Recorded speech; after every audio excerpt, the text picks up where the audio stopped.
స్వెన్ network bulletin కి స్వాగతం. America ప్రభుత్వ సుపరిపాలన శాఖ అధిపతిగా ఉన్న ఎలాన్ మస్క్ ఆ పదవికి గుడ్ బై చెప్పి ఆ బాధ్యతల నుంచి తప్పుకున్నారు. గూగుల్ నుంచి ట్విట్టర్ లో చేరే ప్రయత్నం చేసిన నీల్ మోహన్ కు ఈ ప్రయత్నాన్ని ఆపమని 2011లో గూగుల్ సంస్థ వాటాల రూపంలో 855 కోట్లు ఆఫర్ చేసిన మాట నిజమేనని ఒక ప్రైవేట్ పాడ్కాస్ట్ లో వివరించారు.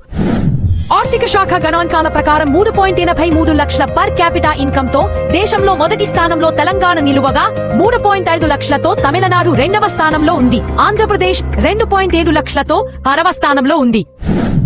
అమెరికాలో ఆర్థిక ఆంక్షలు విధించే హక్కు ఎమర్జెన్సీలో తప్ప సాధారణ పరిస్థితులలో అధ్యక్షుడికి ఉండదని ట్రంప్ కి మన్హాటన్ కోర్టు సూచించింది. బ్రిటన్ నుంచి తుర్కీయే విహారయాత్రకి వెళ్లిన భార్య అనారోగ్యానికి గురికాగా ఇస్తాంబుల్లో ఒక ఆసుపత్రిలో చికిత్స చేయించారు. కానీ రెండవ రోజు భార్య మృతి చెందింది. మృతదేహం బ్రిటన్ కు రాగా పోస్ట్ మార్టంలో ఆమె శరీరంలో గుండె మిస్ అవ్వడం తీవ్ర కలకలం లేపింది.